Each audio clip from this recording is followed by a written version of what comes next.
Comment voulez-vous que le travailleur français qui habite à la Goutte d'Or, qui travaille avec sa femme et qui, ensemble, gagne environ 15 000 francs et qui voit sur le palier d'à côté de son HLM entassé une famille avec un père de famille, 3 ou 4 épouses et une vingtaine de gosses et qui gagne 50 000 francs de prestations sociales, sans naturellement travailler. Si vous ajoutez à cela le bruit et l'odeur, eh bien, le travailleur français sur le palier devient fou. Et il faut le comprendre. Si vous y étiez, vous auriez la même réaction. Qui a dit ça? Jacques Chirac. Jacques Chirac, maire de Paris et président du RPR en 1991.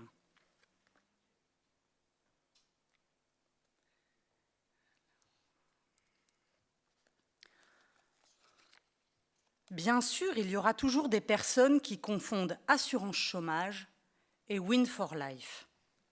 C'est pour débusquer ces éléments récalcitrants que les services de l'emploi ont pour mission de sévir. Qui a dit ça? Sarkozy? C'est un Belge. C'est un Belge. Qui a dit ça?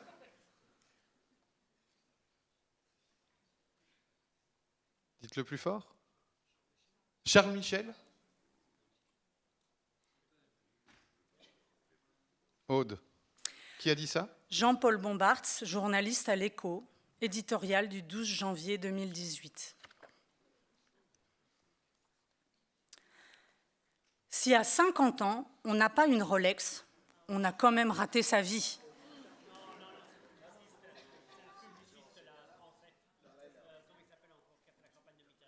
Qui a dit ça? Oui, on est sur la bonne piste en bas. Dites-le. Jean Ségala? Jacques Ségala. Jacques Séguéla. Jacques Ségala. Il l'a dit en février 2009. Je compatis néanmoins avec ceux qui sont restés pauvres, même s'ils doivent, d'abord à leur propre incompétence, de n'avoir pas échappé à leurs conditions. Qui a dit ça? Cédric. Il faut remonter plus loin en arrière dans l'histoire.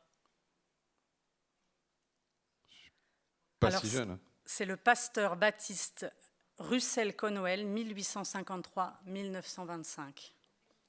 Un grand merci à eux. Ils nous ont donné de la bouffe.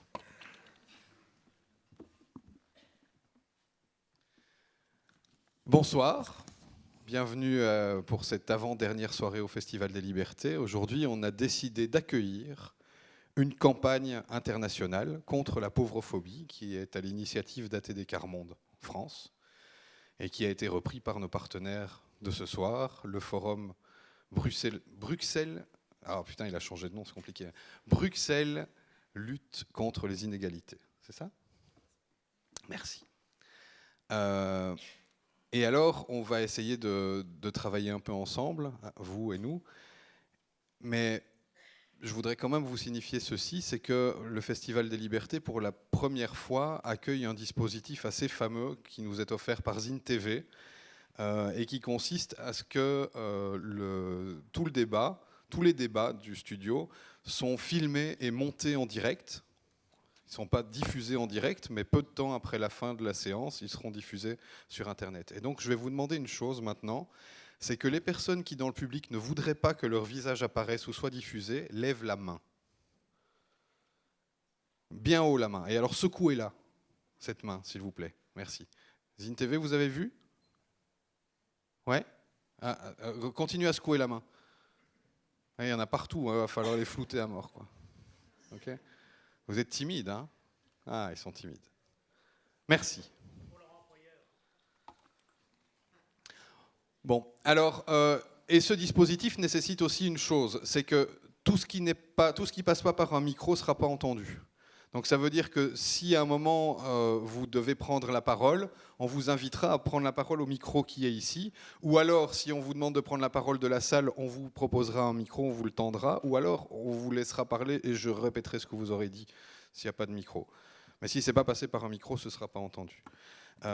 Et pour qu'on puisse vous faire aussi participer sans nécessairement devoir jouer avec les micros, je vais vous poser une série de questions et je vais vous demander de répondre à main levée. D'accord ? Commençons par ça. Parmi vous, je voudrais savoir qui gagne. Il va falloir se révéler, hein, on est entre nous, vous n'êtes pas filmé tout de suite, donc on va se mettre à poil. Parmi vous, qui gagne moins de 1 400 € net par mois ? Je crois que c'est notre public. Hein, c'est cool. Et alors, je vois des menteurs, hein, parce que j'en connais.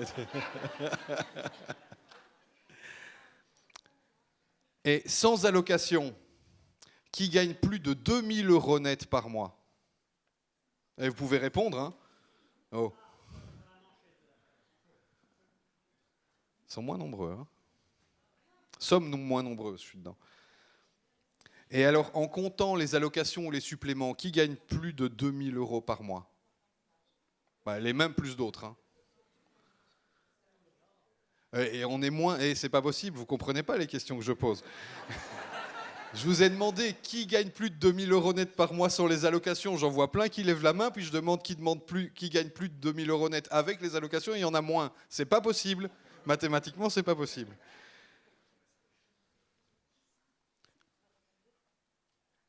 Ah non, tu as le droit de prendre la parole. On t'a invité pour ça. Qui a un revenu payé en partie par la sécurité sociale? Bien sûr que les pensionnés, ça compte. Et les allocations familiales, ça compte, ouais. La sécu, quoi. En partie, ouais. Merci. Alors, c'est maintenant les questions qui fâchent. Qui paye des impôts?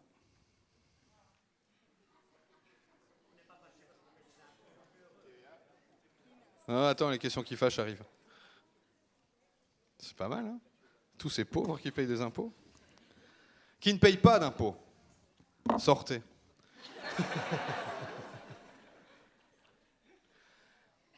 Allez, maintenant la question qui fâche. Qui ne paye pas d'impôts mais qui devrait payer des impôts? Élimination. Physique, tout de suite. Là, il marche. Et qui a un string ce soir? Ah!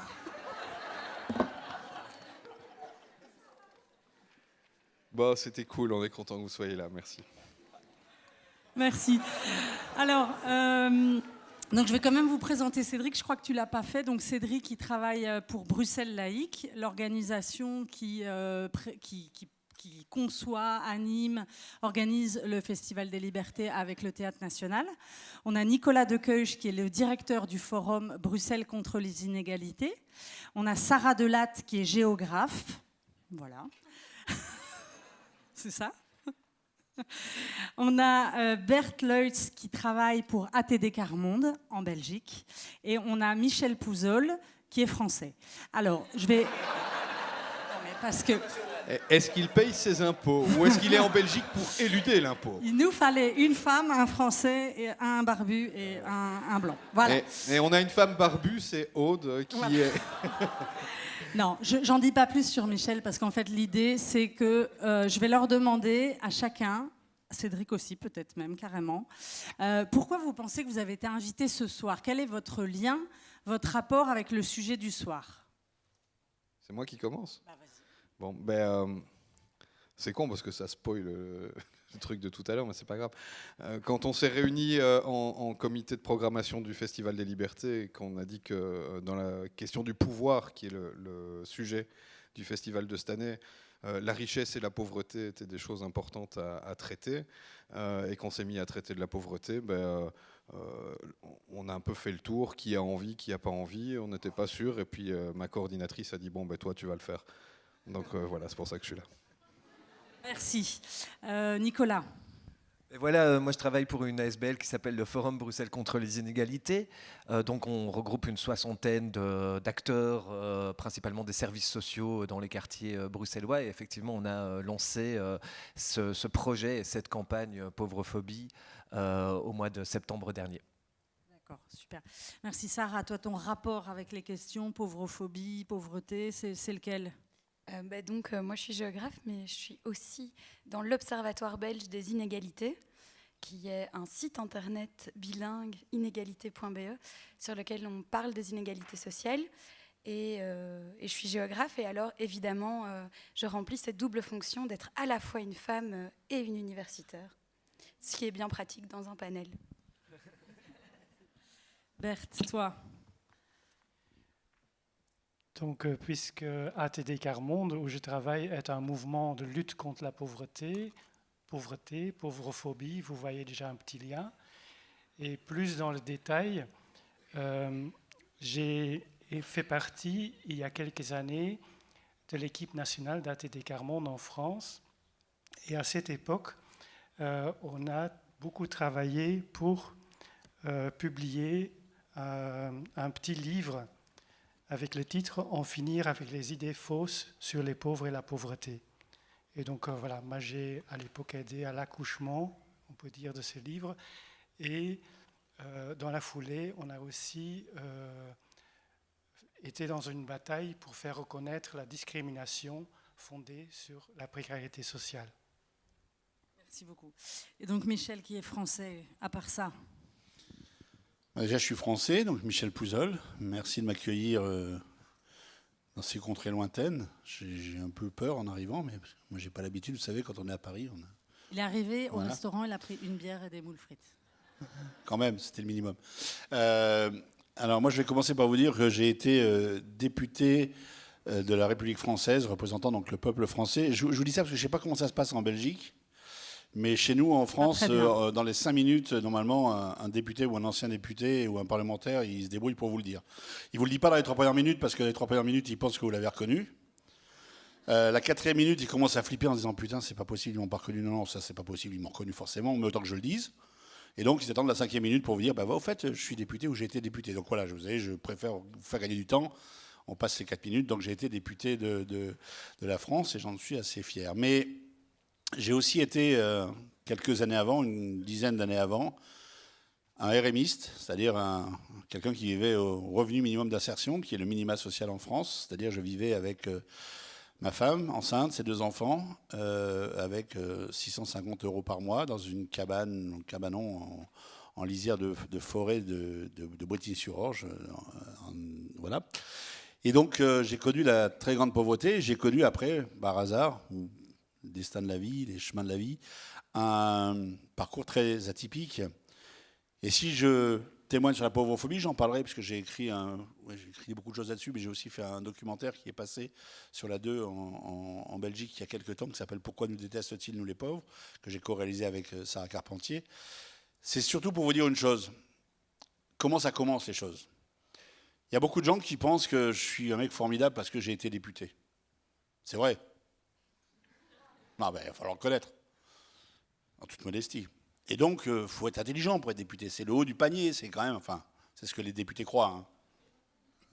C'est plus compliqué dans la réalité. Mais bon, la plupart pensent que quand vous êtes là, vous êtes l'élite de la nation, etc., etc.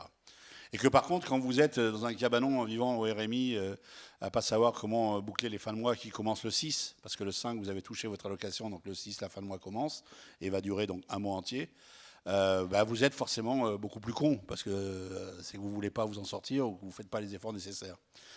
Là, moi, je vais vous dire une chose, et c'est la première chose que je voudrais dire ce soir, c'est que j'étais pas plus intelligent quand j'étais à l'Assemblée nationale à discuter des lois de la France et des situations internationales, voire à lutter contre le terrorisme, que je ne l'étais quand j'étais dans mon cabanon. Et j'étais pas moins intelligent dans mon cabanon quand j'essayais de survivre au jour le jour et à me battre pour assurer un peu d'avenir à mes enfants et à ma femme et à moi-même. Donc la pauvrophobie passive, ça commence là. Quand on pense que suivant la situation dans laquelle on est, suivant la position dans laquelle on est dans la société et dans la production de richesse, on est plus ou moins important, plus ou moins intelligent, plus ou moins brillant, plus ou moins décidé, plus ou moins courageux, plus ou moins valeureux. Non, moi j'ai été le même mec, je suis le même ce soir, avec les mêmes qualités, les mêmes défauts, dans des situations de la vie très différentes que j'ai dû affronter, avec les moyens que j'avais autour de moi et les gens qui me tendaient la main ou pas. Et c'est ça où ça commence, où la pauvrophobie passive commence, c'est quand on croit que suivant cette situation, suivant notre propre réussite, suivant l'endroit où on se trouve, et l'image que nous renvoie la société, on est mieux ou moins bien que son voisin. Merci Michel. Merci. Alors, Aude, si tu pouvais te présenter. Me présenter. Ah bah oui. Oula. Je ne savais pas que tu allais y échapper. Donc moi c'est Aude. Aujourd'hui, j'accompagne des associations qui travaillent sur les questions sociales en général ou des médias indépendants. J'ai longtemps travaillé à l'agence Alter. J'ai été directrice de l'agence Alter qui publie notamment la revue Alter Echo. Et donc, je suis française aussi, je suis désolée. Et j'ai même mes 2 filles dans la salle et il y en a une dont c'est l'anniversaire ce soir et qui vient comme cadeau d'anniversaire pour ses 15 ans. Elle a sa mère sur scène, c'est merveilleux. Il fallait que je le fasse, même si elle ne doit pas être très heureuse de ça. Voilà. Et sache que si à un moment, vraiment, ça t'ennuie profondément, on a des places de concert pour toi dans ma poche. Donc, tu peux quitter la salle quand tu veux. Il y a reggae à côté. Voilà. Donc voilà, et donc moi c'est avec vraiment grand intérêt que j'accompagne le forum sur les mois à venir en fait, et déjà depuis 2 mois sur la question de l'essaimage en fait de cette notion de pauvrophobie, au-delà d'une campagne de com dont on a parlé beaucoup dans les médias. Comment on va travailler en fait pour que ce terme avance, cette prise de conscience se fasse, et en fonction de chaque milieu, c'est-à-dire ne pas parler qu'aux convaincus. Mais voir avec des patrons, voir avec avec plein de gens différents en fait, comment ça se passe le rapport à la pauvreté pour eux. Et donc on a cette mission-là de se dire, au-delà d'une campagne de com, on va plus loin, on met en place des formations, des sensibilisations, des débats. Et c'est l'idée aussi ce soir en fait de venir vous chercher, se confronter un peu ensemble à cette question. Alors en parlant de confrontation, quand on a préparé le débat, justement, Cédric et Nicolas n'étaient pas tout à fait d'accord en fait avec l'idée de est-ce que c'est vraiment à la pauvrophobie qu'il faut s'attaquer ou à la pauvreté? C'est quoi ce truc de pauvrophobie? Est-ce que c'est juste un truc de com en plus ou pas? À vous de nous dire. Il prétend que c'est moi qui n'étais pas d'accord avec lui, mais les choses ne se sont pas tout à fait agencées comme ça, permets-moi de te le dire, Nicolas. Quand on a vu déferler sur la Belgique ce terme de pauvrophobie, là, et qu'on s'est rendu compte que c'était des gens qui n'étaient pas trop loin de chez nous qui s'en occupaient, et qu'on avait bien l'intention de faire quelque chose à propos de la pauvreté au Festival des Libertés, dans notre équipe, on a un peu le cerveau qui s'est mis à fumer. On s'est dit, mais effectivement, c'est quoi ce nouveau terme pauvrophobie? C'est dans toute la suite des phobies qu'on nous sert pour des raisons plus ou moins communautaires, etc. etc. Est-ce qu'on va aller toucher à l'essence des choses, aux problématiques sérieuses de l'inégalité structurelle, etc., etc., avec ce concept un peu vague, bizarre et qui nous fait froid dans le dos de pauvrophobie? Donc j'ai tout de suite agressé Nicolas. Et je lui dis, écoute, on se connaît, on a l'habitude de bosser sur les mêmes terrains, et puis là, tout d'un coup, vous nous foutez les boules. Parce que d'habitude, on dénonce, quoi. Et c'est Elder Camara qui disait, quand j'aidais les pauvres, on disait de moi que j'étais un saint, et maintenant que je demande pourquoi est-ce que les pauvres sont pauvres, on dit de moi que je suis un communiste. Bah, nous, on préférerait être des communistes que des saints, tu vois. Alors, c'est quoi ce bordel, Nicolas ? Ben, en tout cas, ce qui est intéressant, c'est que quand on commence à travailler sur une notion émergente comme ça, c'est qu'on a des rencontres et puis des discussions, et puis que les arguments s'affûtent, et puis que cette discussion m'a fait aussi réfléchir à la chose, etc. Bon, on a effectivement affaire à un concept et une problématique qui est compliquée parce qu'elle est émergente. C'est un mot qui a été créé en France en 2016 par ATD Carmonde, qui avait fait une campagne sur les réseaux sociaux avec un hashtag qui était un nom pour dire non. Donc non, M-O-M, pour dire non, N-O-N.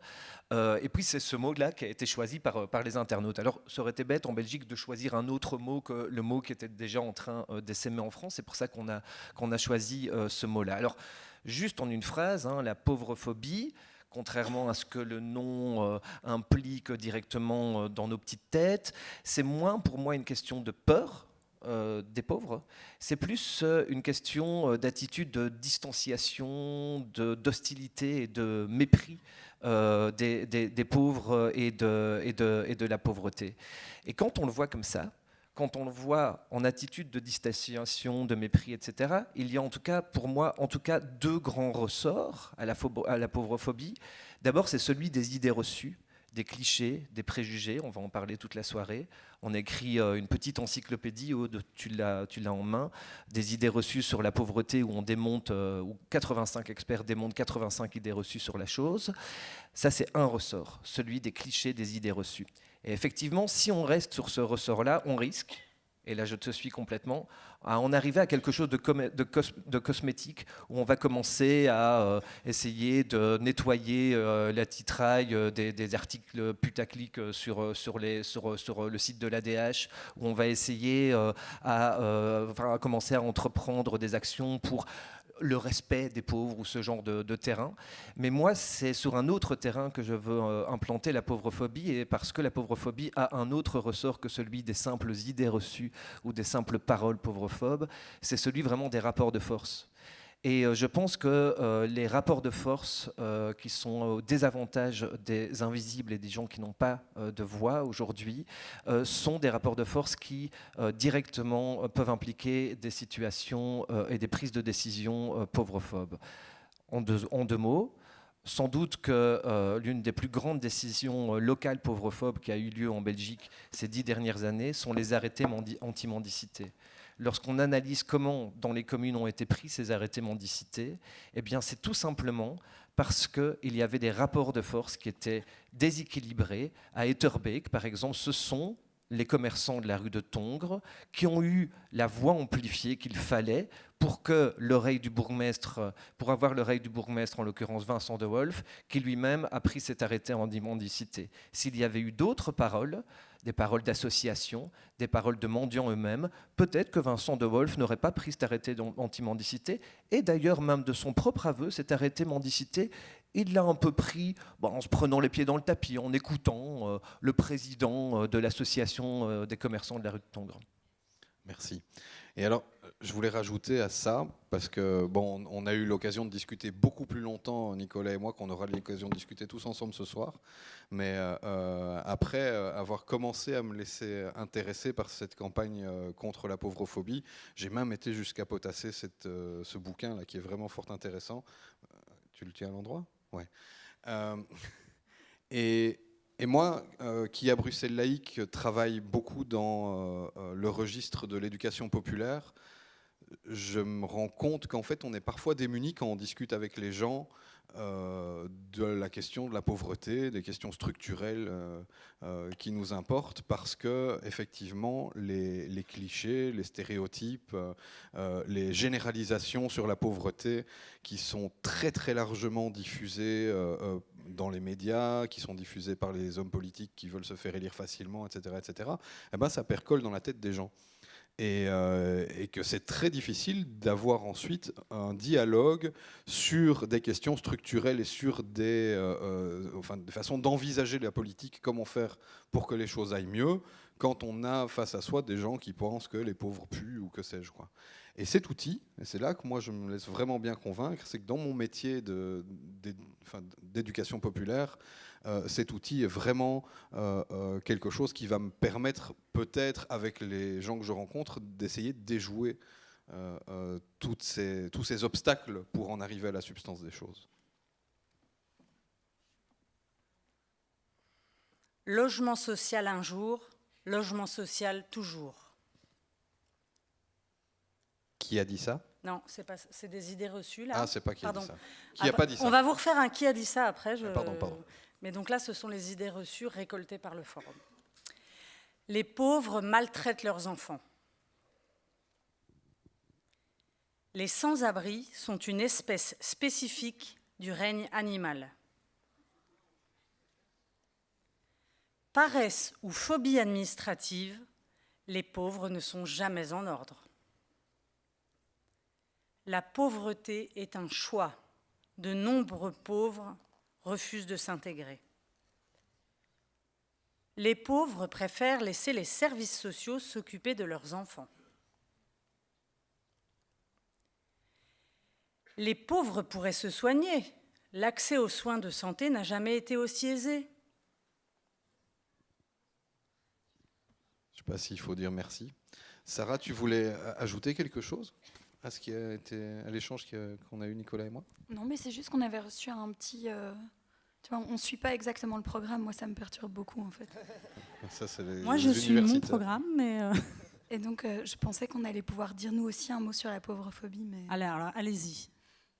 Mais moi, j'étais un peu comme toi, mais je pense que dans une perspective... en fait, je me rends compte qu'effectivement, même quand on a l'habitude de parler de questions de pauvreté et qu'on a l'impression d'être très déconstruit là-dessus, on a des réflexes ou des idées pauvrophobes. Et je me dis que peut-être qu'en les déconstruisant, on peut espérer cette fameuse alliance de la classe moyenne avec les classes populaires. Voilà. Peut-être que dans ce contexte-là, ça peut être intéressant. Merci. Cédric, si on a le même document. Normalement, l'idée maintenant, c'est de demander un truc à la salle. Cédric, tu te souviens ? Non. Alors moi, je m'en souviens. L'idée, c'est vous proposer de parler avec votre voisin ou votre voisine. Si vous le connaissez, tournez-vous vers l'autre. D'échanger 2 minutes ensemble pour voir justement à propos des citations que j'ai lues là ou des idées reçues. Est-ce que vous l'avez déjà ressenti ? Donc vous n'êtes pas obligé de le dire devant tout le monde. D'où vient cette idée ? Est-ce que ça vient de votre famille, d'un discours ambiant ou quoi ? Est-ce que vous êtes déjà même interdit de le penser ? L'idée, c'est d'échanger avec votre voisin. Puis après, on va vous proposer, s'il y en a 2, 3 qui ont envie de venir ici témoigner rapidement. Il ne s'agit pas de refaire un exposé, mais juste dire, voilà, moi aussi, je l'ai ressenti ou moi, je m'interdis de le ressentir. On vous propose de prendre 2 minutes maintenant et de lever la main après s'il y en a qui ont envie de descendre au micro.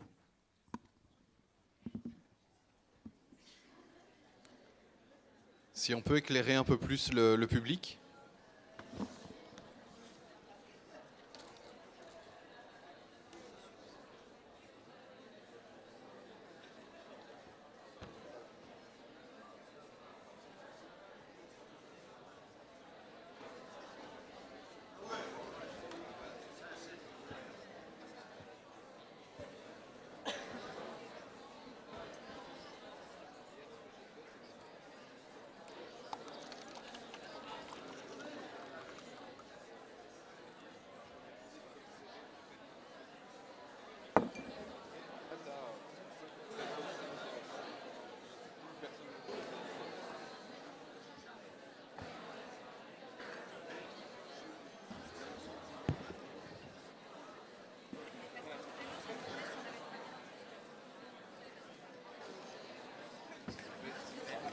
Sarah, tu prends la parole quand tu veux.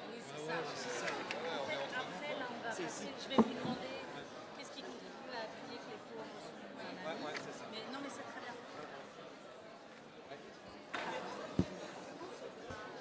C'est pas parce que t'as mis intervenants. Tout à l'heure, j'ai dit des intervenants, c'est que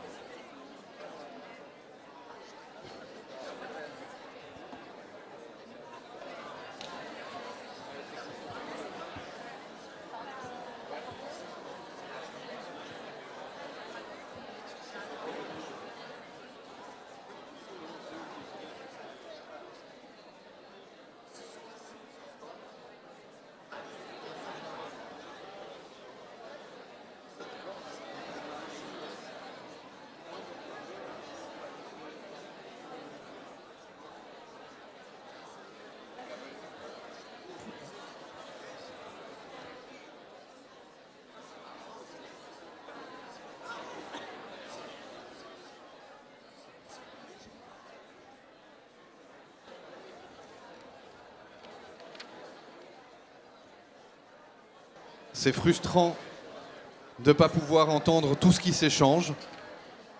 Mais en tout cas, ça échange, quoi. Mais à défaut de pouvoir que tout le monde entende ce que tout le monde dit, vu qu'on est très nombreux, si des personnes ont envie d'exprimer quelque chose et de venir ici au micro, c'est le moment de le faire. Donc j'invite les personnes qui veulent parler. Il y aura quelques moments comme ça dans la soirée. Ils ne seront pas nombreux.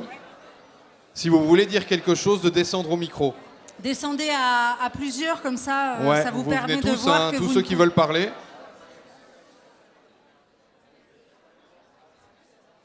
Et vous laissez pas impressionner par le fait d'être sur scène, hein. Nous on flippe aussi, hein.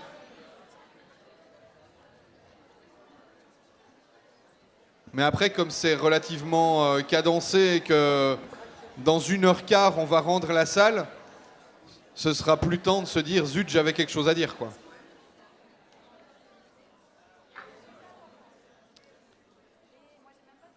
Trois personnes, c'est déjà bien, merci. Monsieur, je vous invite à prendre la parole et à être concis. J'ai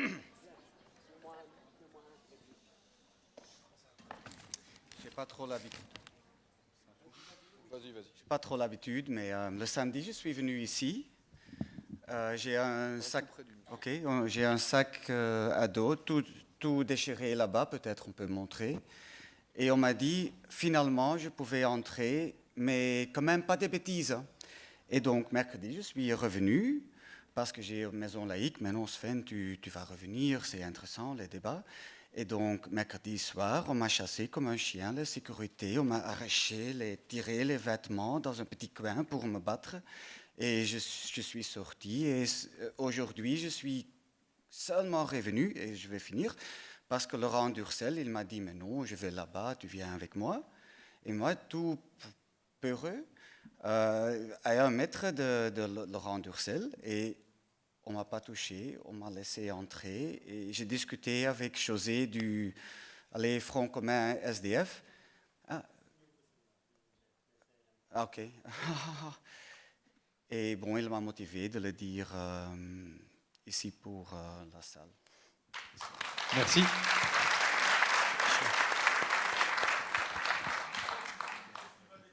Monsieur, allez-y. Mais venez prendre la parole. Vous pouvez venir dire toute votre colère, mais venez le faire ici. Sinon, on ne vous entend pas. Si vous ne parlez pas dans un micro, vous n'êtes pas enregistré. Venez parler. Venez ici. On ne vous entend pas. Descendez.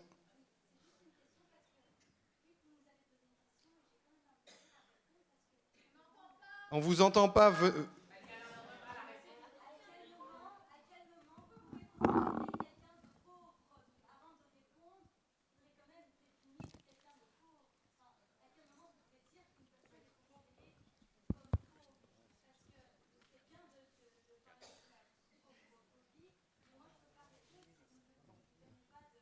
Ok, donc pour les personnes qui n'auraient pas entendu, Madame demande quelle est la définition de quelqu'un de pauvre. On parle de la pauvrophobie et elle s'étonne qu'on n'ait pas... Voilà. Allez-y, reposez Donc, votre question. Non, mais parce que vous avez posé une question, c'est très intéressant et surtout que si on doit commenter justement les phrases que vous avez demandées, Madame Aude, mais je me posais la question, c'est...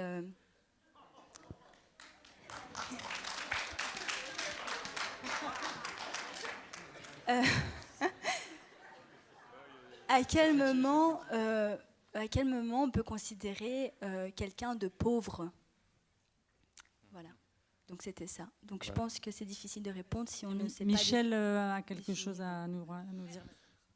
Ouais, mais attends, non, excuse-moi, Michel. On retient cette question et on va y répondre à un moment donné. On va permettre aux gens qui sont descendus de dire ce qu'ils ont à dire, poser des questions ou donner des points de vue. Et votre question est notée et on ne l'oubliera pas, c'est promis. Ok, alors bonsoir à tous. Donc après l'interaction que j'ai eue avec mon voisin, qui parlait justement du fait que Macron a dit il n'y a pas longtemps que pour retrouver du travail, il suffisait de traverser la rue. Donc voilà, ça fait rigoler. Moi, je dirais que mon impression du problème dans la société aujourd'hui, pourquoi il y a cette espèce de différence, il y a les pauvres et les riches. Moi, je dirais que le gros problème, c'est que notre société est basée sur le fait on cherche à ce que les humains soient compétents, qu'ils servent à une tâche, et s'ils ne le sont pas, on les met sur le côté. Et pourquoi ils ne servent pas à réaliser des tâches? Parce que généralement, ils n'ont pas été éduqués, on ne leur a pas donné les possibilités. Donc j'ai l'impression que le vrai problème, c'est que l'éducation, quand elle est manquante, donne pas la possibilité aux gens d'avoir des outils pour transformer leur avenir, la société, et rester intégrés. Donc j'ai l'impression, après ces années de réflexion, que le vrai problème, c'est que voilà, s'il n'y a pas d'éducation, les gens ils n'ont pas les outils qu'il faut, quoi. On dit toujours les gens ceci, les gens sont bêtes, les gens ne sont pas éduqués. Je pense que le vrai problème, c'est qu'on a l'impression que chacun, quand il naît, est capable de tout faire. C'est pas vrai. Les enfants, ils naissent, ils savent pas tout faire. On leur apprend à marcher. On m'a appris à parler, on m'a appris à faire des choses. Si on donne pas un minimum, une base aux gens, ils savent pas se sortir de situations,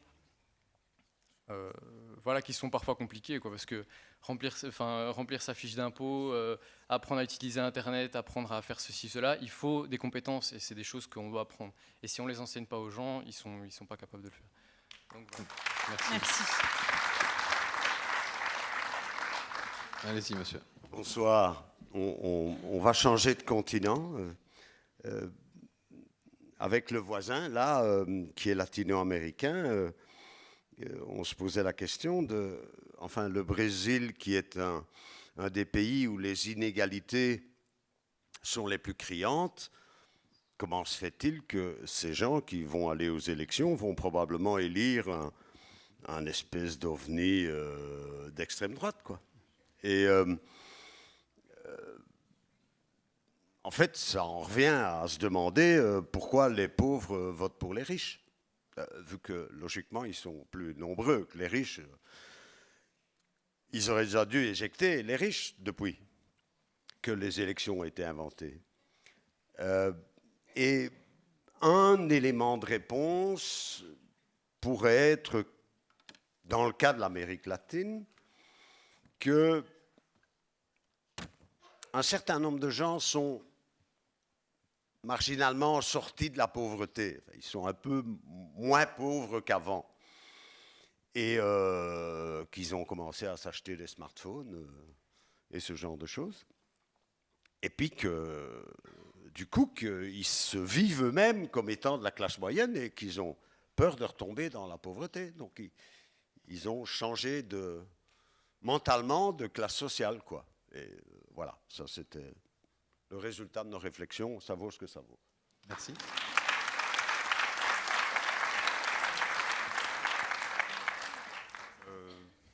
Micro, ouais, je suis pas habitué non plus. En fait, moi, je ne vais pas forcément partager ce que j'ai partagé avec ma voisine, mais je voulais juste... Il y a un truc qui m'a heurté, c'est qu'il y a quelqu'un qui est venu dire quelque chose qui, je trouve, est passé au silence. Enfin, en tout cas ici. Alors peut-être qu'il y a d'autres endroits pour le travailler. Mais moi, je suis aussi, depuis quelques années, à chaque fois que je viens, je trouve que voilà, il y a peut-être des raisons pour lesquelles la sécurité se renforce de cette manière-là, mais voilà. On est dans une société où, en effet, voilà, on a les témoignages où la police tabasse, etc. Certains personnels de sécurité ont aussi, je crois aussi, agissent aussi avec beaucoup de stéréotypes et peut-être aussi des fois, voilà, je ne vais pas stigmatiser toutes les personnes qui travaillent à la sécurité et dire qu'ils vont taper une personne qui est mal habillée ou qui est habillée comme un pauvre ou quoi, mais personnellement, moi, je suis assez choqué. Je me dis, ça se passe ici et je trouve qu'il y a un moment à prendre pour ça, plutôt qu'aller théoriser sur des choses beaucoup plus... macro est loin de nous. Je pense que si on veut agir, il faut commencer par ses propres préjugés et par nous-mêmes, qu'est-ce qu'on peut faire. Sinon, ça n'a aucun intérêt. Enfin, voilà, c'est mon...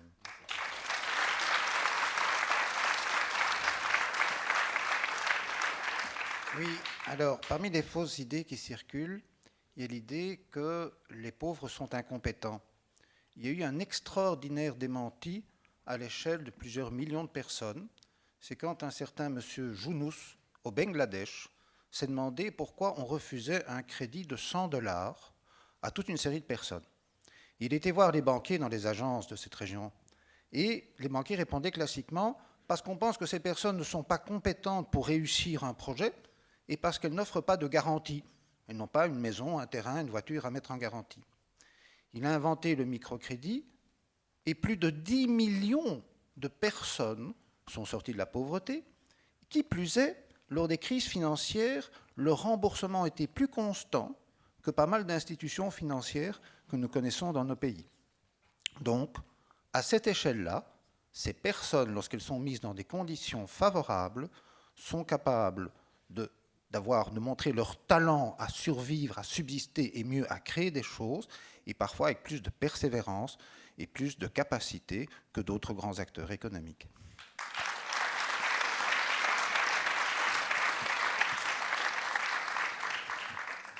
Prochain tour. Bon, merci à tous, peut-être la prochaine fois à toutes. J'avais absolument pas l'intention, en tant qu'organisateur du Festival des Libertés, de laisser dans l'ombre ce dont monsieur est venu témoigner. Je pense que ce témoignage, il est heurtant pour moi, en particulier, qui représente ici le Festival des Libertés, pour vous qui êtes le public, pour ce que monsieur a vécu. Je suis extrêmement étonné. Et je vais vous expliquer pourquoi. Et je vous invite, monsieur, à ce que, quand cette séance est terminée, vous veniez me voir et on discute de ça très sérieusement. D'accord ? Mais on ne va pas passer la soirée à traiter ça avec tout le public. Mais juste, je vais vous dire un mot, parce que c'est une demande tout à fait légitime de votre part qui avait entendu ce témoignage, et de la vôtre, monsieur, qui avait donné ce témoignage. Le service de sécurité du Festival des Libertés est un service de sécurité qui s'est fondé pour le Festival des Libertés il y a 15 ans. C'est un club d'arts martiaux qui faisait des petits boulots de sécurité au départ pour payer l'existence de leur club d'arts martiaux. Et finalement, il ne fait plus ça qu'au Festival des Libertés. Ça fait de très nombreuses années qu'il ne fait plus ça qu'au Festival des Libertés. Leurs pratiques ont été construites en synergie avec ce que nous, à Bruxelles Laïque et au Festival des Libertés, nous voulons porter comme valeur, notamment de liberté, d'égalité, etc. Ce qui fait que le témoignage que vous m'apportez, monsieur, me sidère complètement, parce que je n'imagine pas que ces gens que je connais, chacun individuellement pour les valeurs que nous portons, eux et nous ensemble, puissent agir de cette manière-là. Donc il va falloir qu'on éclaire cette histoire. Ce que je voudrais dire aussi de manière plus générale par rapport à la sécurité, au renforcement de la sécurité, c'est que nous, on a toujours eu ce staff d'appariteurs qui ne sont pas là pour violenter les gens, qui sont là pour que les choses se passent bien, pour secourir les gens qui sont en difficulté, éventuellement pour isoler quelqu'un qui représenterait un danger pour les autres. Ça n'est jamais arrivé en 15 ans de Festival des Libertés. On a des débriefs systématiques, donc on sait ce qui se passe. Quand il y a eu des attentats à Bruxelles, la ville de Bruxelles nous a imposé de faire appel à un service de sécurité professionnel, fouiller les gens, fouiller les sacs, etc., parce qu'il y avait, je ne sais plus, le niveau de sécurité qui avait augmenté. Je ne sais plus comment ça s'appelle, la DEFCON 4, vous voyez de quoi je parle. Et donc ça, c'était une imposition sans quoi le festival n'aurait pas pu avoir lieu. Le niveau de sécurité a été rabaissé et donc nous avons aussi rabaissé les exigences de sécurité en n'exigeant plus de fouiller les gens à l'entrée des concerts, etc. On se calque uniquement pour les gros événements comme les grands concerts où il y a plus de 1000 personnes. Nous faisons, entre guillemets, le service de sécurité équivalent à celui de l'ancienne Belgique ou du Botanique. Voilà, qui est un accord qui est pris de manière générale pour apaiser aussi les gens qui, dans le public, ont peur d'aller dans des grands rassemblements parce qu'avec le discours sur le terrorisme, etc., on a fait peur aux gens. Voilà, donc c'est une activité délicate, difficile, cette histoire de on fait un festival, il y a 25 000 personnes qui passent ici en 10 jours et nous sommes responsables de la sûreté physique de chacune de ces personnes, y compris la vôtre, monsieur. Voilà, donc je suis très touché par votre témoignage et il ne restera pas sans suite. Voilà.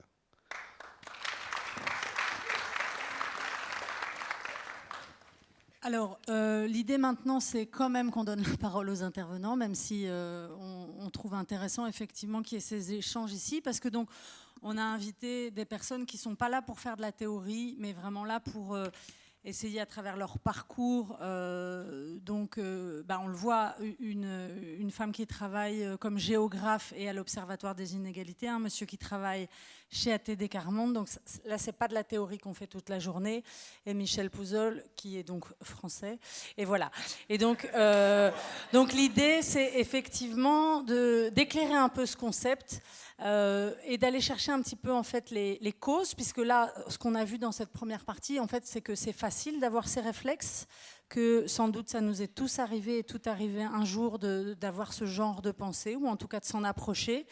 L'idée, c'est un peu d'essayer de venir déconstruire et de chercher pourquoi en fait ça existe, qu'est-ce qui se passe et qu'est-ce que vous observez sur le terrain dans votre travail. Michel et Nicolas prendront la parole, eux, par la suite, sur plutôt qu'est-ce qu'eux proposent comme solution, de par leur expérience. Voilà, qu'on essaye un petit peu de tirer des fils et pas juste de rester sur des constats de cause, mais aussi sur des constats d'action. Donc, je vais vous proposer, je ne sais pas lequel de vous deux veut démarrer. Qu'est-ce que vous... Alors voilà, Berthe, qu'est-ce que toi tu aurais à nous dire comme, sur les mécanismes de la pauvrophobie à travers ce que tu fais comme boulot et en réaction aussi à ce qui a été échangé avec la salle éventuellement. Je te laisse 10 minutes et maximum. Notamment, n'oublions pas la question de madame sur la définition de ce que c'est un pauvre. Oui, alors ça... Ah bah Michel va le faire tout de suite. Ça, je veux bien le faire tout de suite parce que c'est très simple. En fait, globalement, il y a plusieurs indicateurs qui donnent une idée de ce qu'est la pauvreté. On estime qu'à 60% sous le salaire médian, on est en situation de pauvreté. Voilà, en gros, donc c'est les personnes qui gagnent 60% en dessous du salaire médian d'un pays. Donc alors le médian, c'est le salaire, c'est pas le salaire le plus bas, hein, c'est pas le salaire minimum, c'est le salaire médian qu'on a défini par rapport à un salaire moyen. C'est pas la moyenne, c'est en pas fait. La moyenne. Parce que la moyenne, si quelqu'un gagne 100 000 euros et un autre gagne 2 euros, ça tient compte du pourcentage de gens qui gagnent... Ils sont au-dessus de 50%. Au-dessus des 50% et en dessous. Donc, non, mais le salaire médian, en gros, ça définit le niveau de vie moyen d'un pays. Je vais t'aider avec des chiffres pour la Belgique, Michel. Donc, on considère en Belgique que lorsqu'on vit de manière isolée, c'est-à-dire seul dans un logement, si on n'a pas un revenu de 1150 euros, ça évolue chaque mois avec évidemment l'indexation, de 1150 euros, on est considéré comme pauvre. Ça, c'est pour la pauvreté monétaire. Il y a aussi, juste en une minute, une autre manière de calculer le risque de pauvreté et d'exclusion sociale. Et ça, c'est un calcul qui est fait à partir d'une grille qu'on pose aux gens. Est-ce que vous pouvez vous payer une semaine de vacances par an ? Est-ce que vous avez un lave-linge? Est-ce que vous pouvez vous déplacer sans problème? Est-ce que vous pouvez inviter une fois par mois quelqu'un à manger à la maison?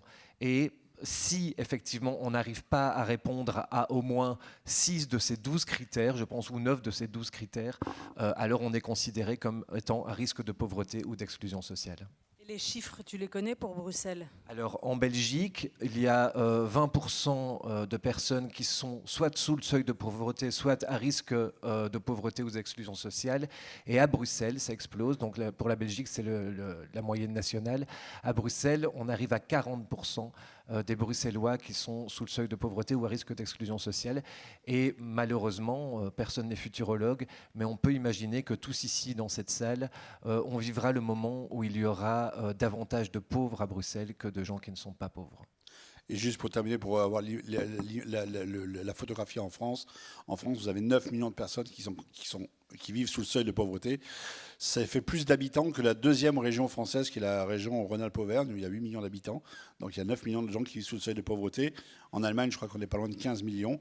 Et l'idée du revenu médian, qui est un peu complexe à comprendre, elle a un avantage, c'est qu'elle est valable pour tous les pays, quels qu'ils soient.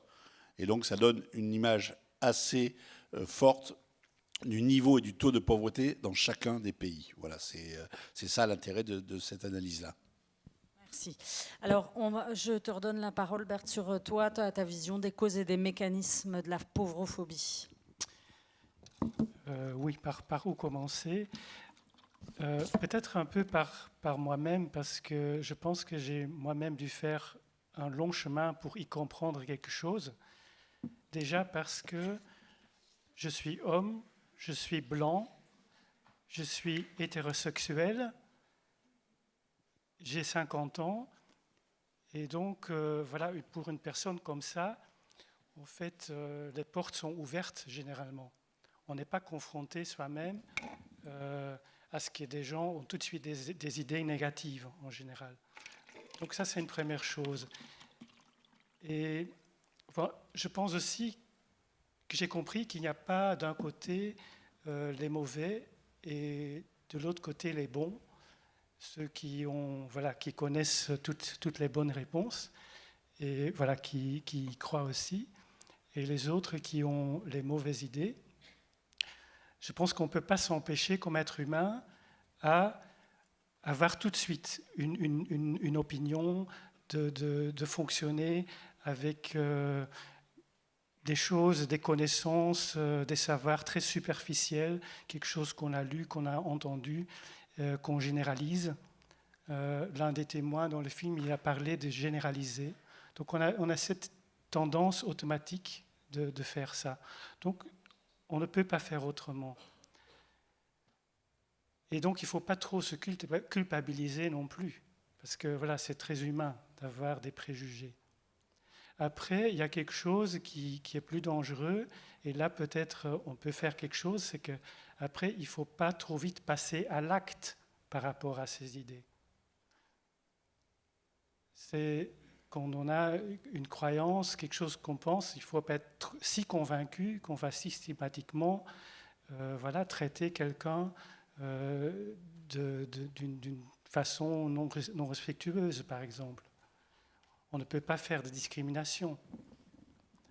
Donc c'est là que une première chose à dire. Et donc c'est aussi beaucoup un travail sur nous-mêmes. Il faut essayer d'être beaucoup dans le dialogue, essayer de bien vraiment connaître des personnes qui sont dans d'autres situations, entrer en dialogue, être ouvert aux autres. Peut-être ça se serait autrement passé avec la sécurité, si d'abord il y avait eu l'occasion quand même de se parler de personne à personne. À Montréal, j'ai été témoin vraiment d'une belle conversation entre un vigile et un jeune sans-abri. Même si le vigile, il avait, je dirais, le message aux jeunes, non, je ne peux pas vous laisser entrer dans le centre commercial. Mais il a fait ça d'une façon très, très respectueuse. Il a écouté le jeune, il y a eu une conversation d'1 quart d'heure.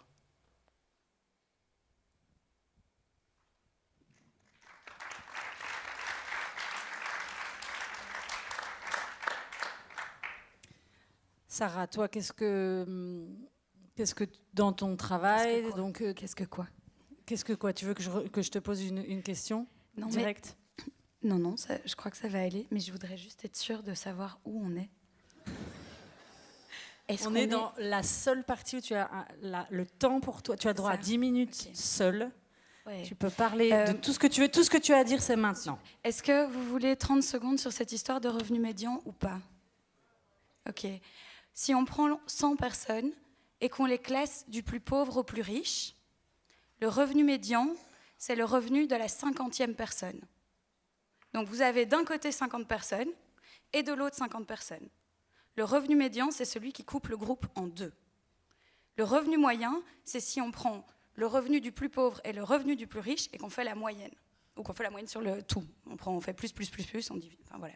Et donc, le revenu moyen, il est tiré sur les extrêmes. Si vous avez un type qui gagne des millions d'euros, évidemment, ça va tirer le revenu moyen vers le haut. Parce qu'en fait, vers le bas, c'est facile. Le moins, c'est toujours 0. Vers le haut, ça n'a aucune limite. Et donc, voilà, le revenu médian, c'est ça. Ça sépare la population en deux. Et alors, moi, sur cette question de pauvrophobie ou de comment ça peut avoir aussi des dimensions spatiales, en fait, je pense que ce qui est aussi intéressant, c'est que c'est une notion qui n'est pas uniquement individuelle, mais qui peut aussi avoir comme ça un aspect plus général. Et au niveau spatial, c'est quelque chose qui est assez intéressant.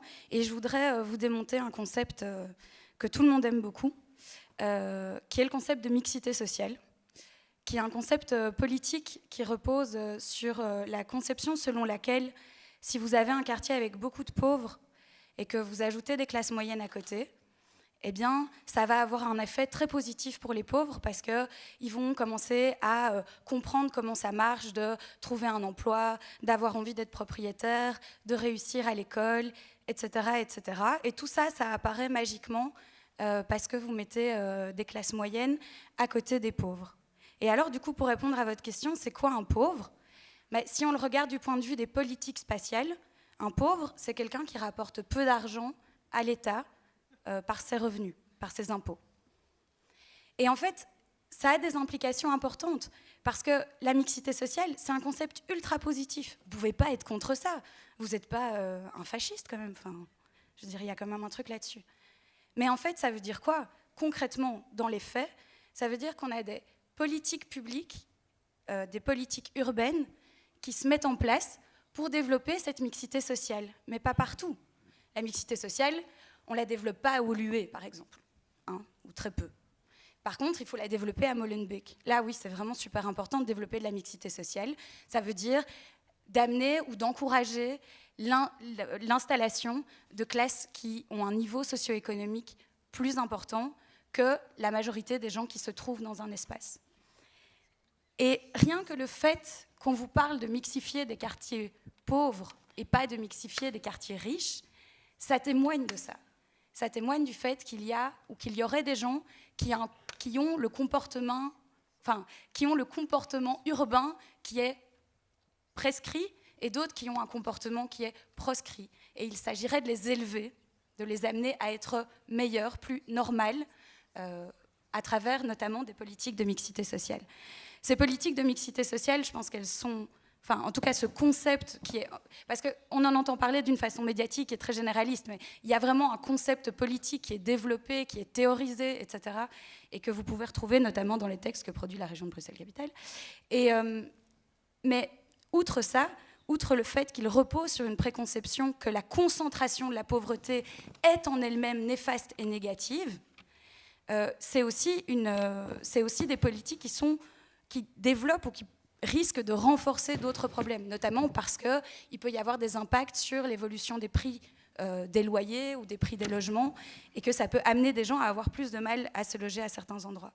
Mais d'un point de vue spatial, on peut aussi se rendre compte que la pauvrophobie, ou la peur pas la peur du pauvre, mais l'envie de surtout pas être en contact avec les pauvres ou de pas laisser la pauvreté se concentrer, on la voit aussi si on pense aux politiques de logement social ou au rapport qu'on entretient avec le logement social. Vous avez eu tout à l'heure le témoignage de quelqu'un à l'écran que je trouvais vraiment super. Mais c'est vrai qu'il y a vraiment ce truc-là autour du logement social. On n'en construit plus à Bruxelles, enfin à peu près plus. Je pense qu'on était... Patrick, tu peux me dire si je me trompe, mais je crois qu'on devait être à 300 sur les 4 dernières années ou quelque chose comme ça, donc c'est pas énorme. Il y a 44 000 personnes à Bruxelles qui sont sur les listes d'attente pour le logement social. Il y a 40 000 personnes qui sont 40 000 ménages qui sont logés dans le logement social, 44 000 personnes sur les listes d'attente. On est 500 000 ménages à Bruxelles. Il y a 250 000 ménages qui pourraient demander un logement social, pour vous donner un petit peu les idées. Mais on ne construit pas de logement social. Et ça aussi, évidemment, ça signifie quelque chose, ou en tout cas, c'est symptomatique, et ça témoigne de cet éloignement du problème, ou de ne pas concevoir, de ne pas vouloir faire face à la réalité du problème de la pauvreté et des impacts que ça peut avoir. Et il y a des éléments aussi qu'on peut regarder de l'autre côté, parce que là, j'ai beaucoup accusé les pouvoirs publics et tout ça, mais il y a des quartiers riches, par exemple, il y a une friche, enfin un espace vide dans un des deux Woluwe, vous m'excuserez, le stress m'empêche de retenir lequel, qui s'appelle Notre-Dame-aux-Neiges. Et je ne sais pas depuis combien de temps il est question de construire des logements sociaux sur ce site, mais ça résiste super bien, quoi. Les gens aux alentours, ils résident vraiment bien. Cette idée que vont s'installer des pauvres, c'est déjà un problème. Et donc, il y a évidemment ce qu'on peut tous se demander sur ce qu'on fait et comment est-ce que rapidement on a ce mécanisme pauvrophobe et peut-être comment on peut le combattre, mais il y a aussi des dimensions structurelles et des dimensions politiques.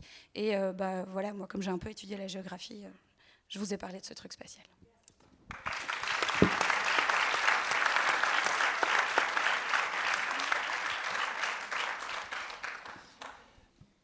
Je voulais encore ajouter quelque chose, c'est que j'ai aussi compris dans les conversations avec des personnes en situation de pauvreté, combien ça fait mal, en fait, de subir comme ça des remarques négatives, du mépris. Et il ne faut jamais sous-estimer ça. Et là, je fais aussi le lien avec la discussion au début entre Cédric et Nicolas sur en fait, être plus respectueux et plus gentil avec les personnes en situation de pauvreté, c'est un peu maigre. En fait, il faut que la situation, le logement, que le revenu, etc., que ça améliore. Et bien sûr, c'est comme ça. Mais les deux vont ensemble. Parce que quand on est toujours face à des remarques négatives, qu'on sent du rejet, on se referme. Beaucoup de gens se referment, vont se cacher, ne vont plus demander ce à quoi ils ont droit. C'est ce qu'on appelle le non-recours ou le non-accès. Et donc, du coup, il y a moins de chances encore d'avoir un revenu correct, d'avoir accès à du logement, etc. Donc, le fait, en fait, si on devient plus capable de peser nos mots, de ne pas faire des actes de discrimination. Et ce n'est pas toujours méchant, la discrimination, c'est des fois un peu inconscient, mais on fait beaucoup plus attention. Alors ça va aussi diminuer le non-recours, le non-accès. Ce sera beaucoup plus facile aussi pour des personnes en situation de pauvreté d'aller dans les endroits où va tout le monde, de réclamer des choses auxquelles ils ont droit. Merci. Alors Nicolas, donc dans ce qu'on entend, on dit que c'est normal, en tout cas pas anormal, d'avoir éventuellement des préjugés. À partir de quand, en fait, ça devient un problème ?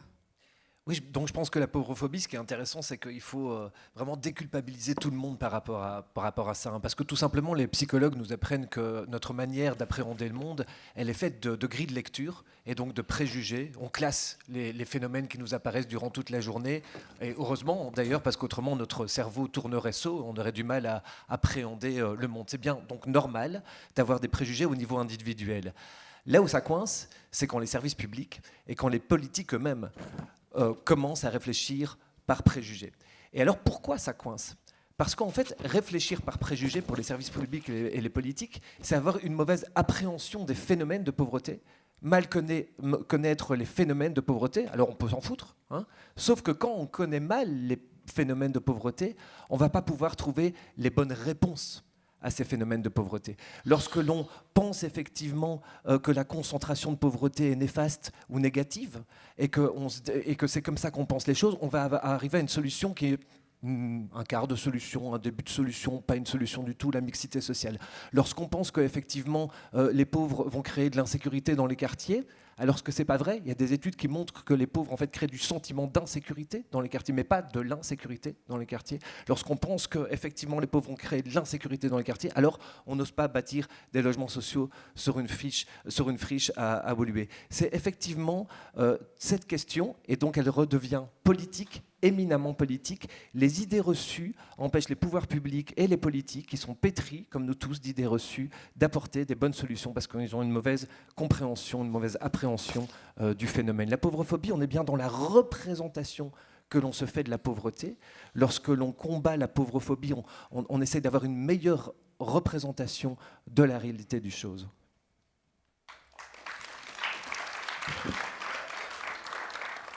Et on embauche des géographes. Donc ça va de nouveau être le jeu de deviner qui l'a dit. Je vais commencer par une un petit peu difficile. Fils de pute, collabo, salope, caca. Qui l'a dit ? Jean-Marie Le Pen, qui d'autre ? Gainsbourg. Je vous dis ? C'est la liste non exhaustive des insultes proférées par les habitants du très chic 16e arrondissement de Paris lors d'une réunion d'information sur un projet de centre d'hébergement pour SDF le 14 mars 2016. Sur France Inter, il y a une très bonne émission de Monique et Pierre Pinson-Charlot. Pierre ? Michel. Michel, Pas son Charlot, pas plus jeune. qui ont fait des captations audio, c'est juste hallucinant. Une autre dans la catégorie histoire. S'ils n'ont pas de pain, qu'ils mangent de la brioche. Qui l'a dit? Marie-Antoinette. Bon, alors apparemment, c'est pas tout à fait elle, ce serait sa belle-tante, Madame Victoire, qui l'aurait dit avec dédain au sujet des pauvres et de la famille qui sévissait en Belgique. Nous fournissons aux employeurs un matériel humain elle me débecte tellement. Nous fournissons aux employeurs un matériel humain bon marché. Qui a dit ça? Il faut aller au-delà des frontières. Pas loin. Angela Merkel? Schröer? Bon, c'est un autre. Alors, c'est pas un politique, en fait. Vous avez vu, hein, j'ai fait exprès de choisir, il y a des politiques, il n'y a pas que ça. Il y a des journalistes, il y a des patrons, il y a des gens. Les autres ne sont pas des gens.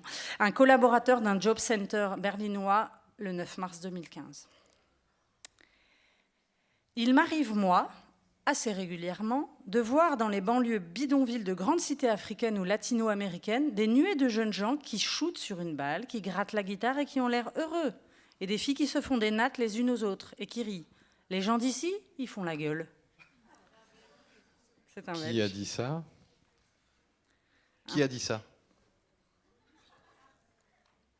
C'est quelqu'un d'un parti politique.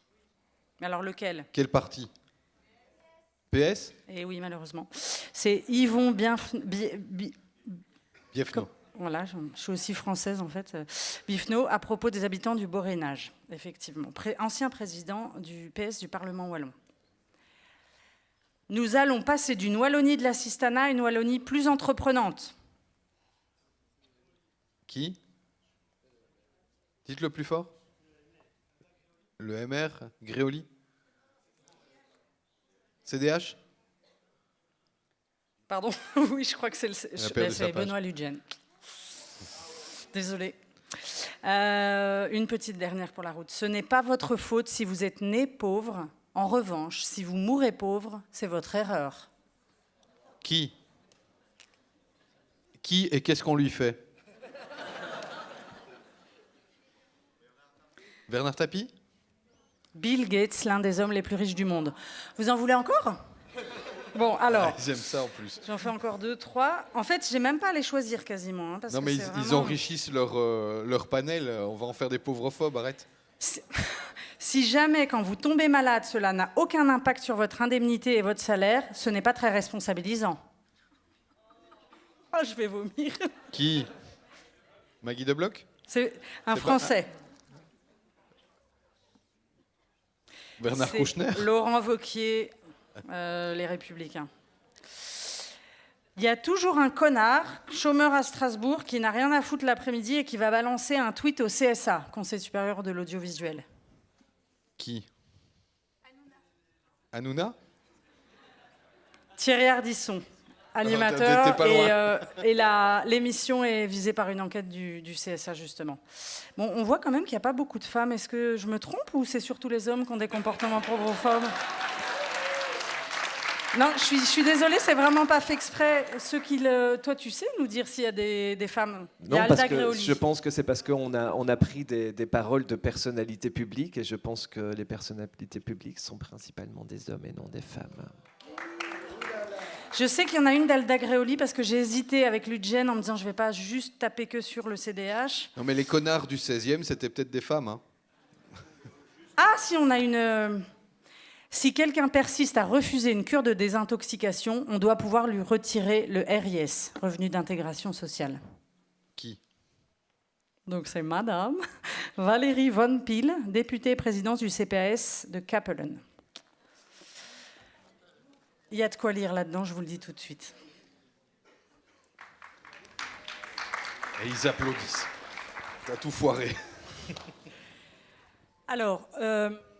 en fait, on va continuer avec... Il nous reste une demi-heure. Ouais.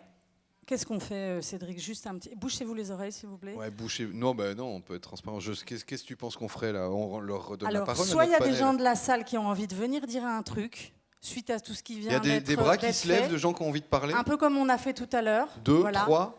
Alors, on va en prendre 3. Ok, 3. Et moi, j'aimerais bien qu'il y ait une femme ou 2 là-dedans, si c'est possible. Il y en a au moins une, j'en ai vu une. Voilà. Donc, on va en prendre 3, et puis après, on va passer à la partie plus. Mais qu'est-ce qu'on fait avec ça, une fois qu'on a Alors, mis ça sur descendez la les table? 3, c'est au micro ici qu'on parle. Entendre Michel et Nicolas. Parce qu'il y a des milliers de personnes autour de vous qui ont dit qu'ils ne voulaient pas être filmés. Et parce qu'en plus, nous, on voudrait... Enfin, je trouve que c'est différent de venir prendre la parole ici, c'est prendre une place différente et c'est prendre sa place. Bon, allez, et de toute façon, on en prend 3. Hein. Tout le monde n'est pas obligé de descendre. Alors, venez. Faut venir. Non? Il y a une révolte. Révoltez-vous alors. Faites un truc. On donne des bourses à ceux qui descendent. Vous vous souvenez, c'était écrit là. Bon. Il y a un micro qui peut se balader dans la salle parce qu'on a une révolte là. Il n'y a plus de micro pour se balader dans... Bon, écoute, on est foutu. Allez-y, monsieur, commencez. Oui, alors, excusez-moi, comme je suis très en colère, bon, je vais sans doute être maladroit. Voilà, j'entends ma voix qui... Mais en fait, ça fait depuis samedi que ça dure. C'est-à-dire, le premier jour que je suis venu au festival, j'ai été excédé par toute une série de choses. Je ne vais pas rappeler parce que y a quelques personnes qui m'ont déjà vu ici et j'avais vraiment pas envie de descendre d'ailleurs pour me manifester de nouveau une fois. Madame Annick Willox, le dimanche, elle m'avait déjà repéré et a essayé de me calmer. Et depuis, en fait, qu'est-ce que j'ai fait? Je me suis dit aussi, je ne vais pas ouvrir ma grande gueule tout le temps. Donc, j'envoie des mails en expliquant chaque fois qu'est-ce qui se passe, qu'est-ce que je trouve absolument inacceptable au Festival des Libertés, au directeur du Théâtre National, c'est-à-dire Monsieur Fabrice Mourgia, et à la directrice de Bruxelles Laïcité, dont je ne me souviens plus du nom. C'est un directeur, en fait. C'est pas Madame Amiri ou Madame Amiri? Non. Oui, ouais. non, d'accord. Mais ce que je veux dire par là, c'est que ces gens-là ne me répondent pas. Ce qui ne me surprend pas du tout. Et pourtant, c'est des interpellations très précises et très claires. Et là où je voulais en venir juste maintenant, c'est qu'en fait, aujourd'hui, j'avais de nouveau envie de pousser un coup de gueule en posant simplement une question très simple au départ. C'était, est-ce que le festival de Bruxelles Laïcité ne serait pas, par rapport aux tarifs, excusez-moi hein, donc de ma colère, aux tarifs exorbitants des spectacles, ne serait pas pauvrophobe? Ça, c'était ma première démarche. Et puis, qu'est-ce que j'ai vu? J'ai vu monsieur qui est arrivé, et là, j'étais scandalisé. Et donc, je pose juste une question. Est-ce que pour le peu de temps qui reste pour le festival, est-ce que le Festival des Libertés ne pourrait pas offrir à monsieur des places libres pour tous les spectacles qu'il reste s'il est intéressé par les voir, ainsi que toute personne qui se réclamerait de manière claire comme pauvre ici? Voilà, okay. C'est une question. C'est ça ma question. Merci. Merci. Alors, je crois qu'il y avait madame ici et puis monsieur là-haut. À qui il faudra passer Donc, le je micro. vous propose, c'est Claire? Oui. Claire, de prendre 1 minute si c'est possible, pas plus, pour qu'on ait le temps. Je vais essayer de faire très vite. En te levant, s'il te plaît, comme ça, les gens peuvent voir qui parle. Merci. Je m'appelle Claire André, je suis en train de créer une association qui s'appelle Réseau Solidaire. Et le projet principal que je suis en train de préparer, mais j'espère avec d'autres, c'est une bibliothèque solidaire pour le partage des savoirs. Pourquoi le partage des savoirs? Le monsieur là l'a expliqué, c'est formidable, il a tout compris.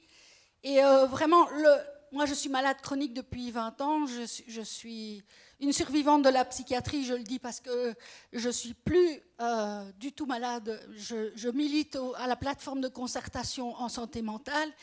Et ce qu'il faut dire, c'est que nous voulons être des acteurs. Des acteurs, comme dit l'OMS, c'est quand on est acteur qu'on fait ses choix propres dans notre vie que nous pouvons aller mieux. Parce que nous sommes les experts de notre vécu.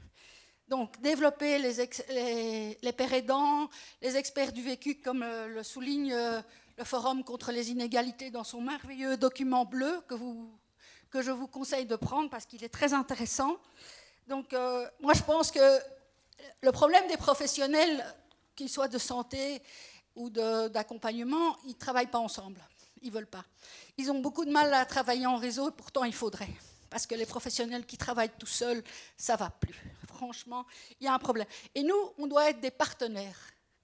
Et ce qu'on fait à Interface, dans la plateforme de concertation en santé mentale, nous sommes des gens qui réfléchissons à la vision du soin, Et c'est très difficile parce que certains professionnels, les hôpitaux notamment, veulent capter les financements. Nous, on fait tout ça gratos. Pourtant, on passe du temps avec des gens, on les écoute et ils partent ragaillardis et avec le sourire aux lèvres, en nous embrassant. Donc ça, c'est quand même chouette et ça coûte rien à la sécurité sociale. Et nous, on n'est pas payés non plus. Donc si on nous donnait des postes de travail, si on luttait contre la triple peine, c'est quoi la triple peine? C'est perdre la santé, perdre ses revenus, perdre ses liens sociaux, parfois son logement, parce que c'est la cascade. Et le problème, c'est que la société n'y répond pas. Et donc, moi, je suis très fâchée contre certains professionnels qui nous empêchent d'être des acteurs. Parce qu'on a des idées, on veut les développer, on a besoin de partager notre savoir, de nous entraider, parce que c'est ça le but de Réseau Solidaire, mettre ensemble des gens qui vont bien avec des gens qui vont moins bien, et on va faire des formations pour comprendre, parce que c'est pas facile d'être avec une personne qui fait une phobie sociale ou qui a des problèmes de santé mentale. Il faut avoir quelques clés pour la comprendre, la respecter et ne pas faire à sa place. Donc si vous voulez, vous allez sur Facebook, vous regardez Réseau Solidaire et mon association deviendra grande, parce que je crois que c'est l'avenir, le bien-être de tous, des conditions de vie bonnes pour tous, l'émancipation, le pouvoir sur sa vie. C'est comme ça qu'on va battre la pauvreté et la pauvrophobie, en montrant que nous sommes tous capables si on nous donne les moyens. Merci.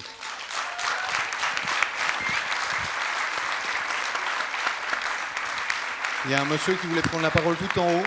Si vous pouvez faire monter le micro au lieu de le faire descendre. Merci. Et merci d'être concis parce qu'on arrive au bout du temps de parole qui vous est attribué. Non, moi c'était juste une réflexion en fait, parce que j'ai entendu une personne qui s'est adressée au micro, qui parlait de l'éducation des sans-abri et qui disait que c'est parce qu'ils n'avaient pas d'éducation, je résume très fort et c'est très gros, mais que voilà, que l'éducation était à la base. Et j'entends après un autre discours où on parle d'éducation des politiques, finalement, qui ne sont peut-être pas non plus éduqués à comprendre ce que c'est la pauvreté. Et donc je me dis peut-être qu'il y a un travail sur l'enseignement à faire, puisque tout le monde est obligé de passer par l'école. Et donc je crois que c'est là qu'il faut agir et pas commencer à se rejeter la balle. Donc voilà, c'était juste une petite réflexion pour tous. Merci Merci beaucoup. Merci. Mais ça nous permet de passer à la dernière partie de cette soirée, qui était l'idée plutôt des solutions. En se disant comment on peut lutter contre la pauvrophobie. Voilà. Et donc, c'est à ce titre en particulier que Michel était invité ce soir. Et puis Nicolas conclura, lui, en nous disant effectivement quelles sont les priorités que se donne le forum pour les mois à venir, pour justement essaimer et voir dans quel secteur on va planter ces graines-là. Michel, toi, vas-y, voilà. Merci. Beaucoup de choses ont été dites ce soir et très intéressantes. Donc, Pardon, je veux bien juste que le micro redescende parce que c'était le mien. Donc beaucoup de choses ont été dites ce soir de manière très intéressante, mais moi je vais vous dire, c'est très simple. Hein. Lutter contre la pauvrophobie, c'est très très simple. Il suffit de lutter contre la pauvreté. Éradiquant la pauvreté, il n'y aura plus de pauvrophobes. C'est le premier la base de tout. Là où je ne suis pas d'accord avec des choses qui ont été dites, c'est que ne croyez pas que les politiques ont une mauvaise connaissance de la pauvreté. Ils s'en foutent. C'est ça la réalité. C'est qu'il n'y a pas de volonté politique, pas plus en Belgique qu'en France, de lutter réellement contre la pauvreté. Pourquoi ? Il y a une enquête de l'OCDE, qui ne sont pas un ramassis de gauchistes et cervelés, qui a montré qu'en France notamment, dans les pays de l'OCDE, la France était le pays, avant intervention de l'État, où les inégalités étaient les plus fortes. C'est en gros un des pays où, quand vous êtes riche, vous pouvez le plus vous enrichir facilement. Et l'intervention de l'État sur les politiques sociales, elle n'est là que pour rendre la chose acceptable. Elle est là pour que ceux qui sont les plus riches puissent continuer à s'enrichir sur le dos de la société. C'est pas de la solidarité. Mais pourquoi on est obligé d'arriver à développer un concept de pauvrophobie et le mettre en avant comme ça ? Parce que quand ça reste au bistrot du commerce, le dimanche matin, après un verre de trop et 3 PMU, c'est emmerdant pour les voisins, mais finalement, à la fin, on va jouer au foot ensemble et on va faire un barbecue, c'est pas si grave que ça. quand ça rentre dans la sphère médiatique et politique et qu'on nous assène des mensonges à longueur de journée, alors là, ça devient beaucoup plus grave. Le principal problème des gens qui vivent sous le seuil de pauvreté ou qui vivent avec des minima sociaux, c'est pas le coût qu'ils représentent. Vous savez, moi j'ai un président qui a dit ça coûte un pognon de dingue. Les pauvres, et c'est pas efficace. Moi je lui avais soumis qu'on enlève aussi les aides aux personnes handicapées parce que ça coûtait un pognon de dingue et les gens ils restaient handicapés. Donc c'est que c'était pas efficace. Mais quand on entend ce genre de choses, le principal problème qu'ont les gens qui sont dans la pauvreté, c'est le non-recours aux prestations. C'est le principal problème, c'est que on a tellement bien réussi à faire passer l'idée que quand vous étiez pauvre, vous étiez de votre faute, vous étiez un assisté, etc., qu'une partie de la population qui a droit à des aides vitales n'y font même pas appel. Et quand elles y font appel, on complexifie les dispositifs pour que ce soit difficile. Je vais vous prendre un exemple pour que vous compreniez comment ça se passe. Parce que tant que vous ne comprendrez pas comment ça se passe réellement, vous ne comprendrez pas comment on peut démonter ces mensonges-là. Moi, j'étais député d'une majorité socialiste. Nous avions à peu près tous les pouvoirs. Il y a une tradition socialiste en France. On a créé le RMI, on a créé un certain nombre de choses, etc., qui ont fait avancer dans le bon sens. Moi, si je n'avais pas eu le RMI, je ne serais pas là ce soir pour en parler avec vous, parce que je pense que ma femme et mes enfants et moi, on aurait fini dans un fait divers. Donc le RMI m'a sauvé la vie. Il ne m'a pas permis de vivre. Il ne m'a pas permis de m'en sortir. Il ne m'a pas permis d'être heureux, de vivre correctement, mais il m'a permis de vivre et d'être toujours vivant aujourd'hui. Et d'avoir une jolie fille de 15 ans qui ne serait pas venue au monde dans une autre circonstance. Mais bref, voilà cette tradition. Et quand on est arrivé, on a voulu faire un dispositif qui s'appelait, on a un dispositif, vous savez, maintenant c'est le revenu social d'activité, le RSA, et on avait un dispositif qui s'appelait le RSA d'activité. Parce que figurez-vous, je le disais tout à l'heure, il y a 9 millions de pauvres en France, mais il n'y a que 5 millions de chômeurs ou 4 millions et demi de chômeurs. Ça veut dire qu'il y a 4 millions et demi de pauvres qui travaillent. Ça veut dire que quand vous travaillez aujourd'hui, vous n'êtes pas sûr que le travail suffise à vous faire vivre décemment et au-dessus du seuil de pauvreté. C'est quand même une grande nouveauté. On a des salariés qui dorment dans leur voiture, des familles. Donc ça, c'est un changement énorme. Donc le RSA d'activité était conçu pour les salariés gagnant chez nous entre le SMIC et 1,9 fois le SMIC. Ça allait de 200 € par mois à 50 €, donc un complément de revenu. Seulement 30% de ceux qui y avaient droit, ils faisaient le demander. 30%. Ce qui était ridicule. Pourquoi ils ne le faisaient pas? Parce que certains disaient, mais moi je travaille, je ne suis pas un assisté. Nous, on leur parlait de solidarité, ils nous répondaient, le discours des médias et des politiques, l'assistanat. 2, c'était tellement complexe que les gens se décourageaient, ils disaient ça vaut pas le coup. 3, une grande partie ne connaissait même pas le dispositif. Donc on a dit, nous, on va simplifier le dispositif. Et je vais aller au bout du truc parce que vous allez voir, c'est très important. Donc on a travaillé, il y avait un ministre qui s'appelait Siruc, qui n'était pas ministre, mais il y avait une ministre du budget qui s'appelait Siruc, qui a fait un travail formidable. Et on crée donc la prime d'activité. Et la prime d'activité, donc, c'est le même principe, mais plus simple, plus automatique, plus... Je me rappelle qu'il vient me voir un jour, il me dit, bon, on a gagné, Michel, t'as vu, formidable, la bataille, super, ouais, génial. On a gagné sur Bercy, qui n'était pas très chaud. Bercy, c'est le ministère des Finances.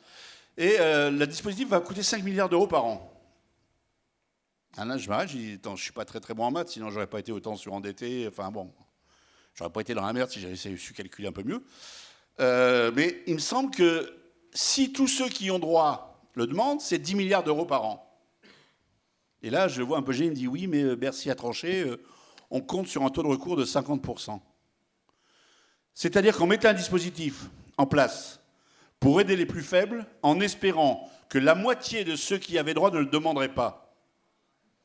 C'était un gouvernement de gauche, ou soi-disant de gauche, qui faisait ça. J'ai déposé un amendement pour que tous ceux qui avaient droit soient informés individuellement de leurs droits. On m'a dit non, t'inquiète pas, on le mettra sur le site internet, comme ça ils auront l'info. J'ai été bien rassuré. J'ai été vraiment, vraiment bien rassuré. Mais aujourd'hui, cette histoire n'est pas terminée, parce que ce dispositif existe. Et le ministre du Budget, le nouveau Darmanin, l'autre jour disait... Mais voyez ce dispositif, la situation va mieux. Alors pour lui, il paraît que la situation va mieux en France. Venez voir chez nous, moi je n'ai pas vu. Mais bon, peut-être que je suis un peu, je n'étais pas au bon endroit. Mais lui, il pense que ça va mieux. Et il dit, la prime d'activité, elle coûter 4 milliards, et là maintenant elle coûte 6 milliards d'euros. Donc vous voyez bien, c'est que ça ne marche pas, il y a un truc qui ne va pas. Bah évidemment, Tant qu'elle ne coûtera pas 10 milliards d'euros, c'est que 40% des gens ne la demanderont pas. Donc cette prime, ça coûtera 10 milliards d'euros quand tout le monde la demandera. Ce qui se passe, c'est pas que la situation va mieux, c'est que les gens la connaissent un peu plus et finissent par la demander parce qu'ils sont un peu plus dans la merde.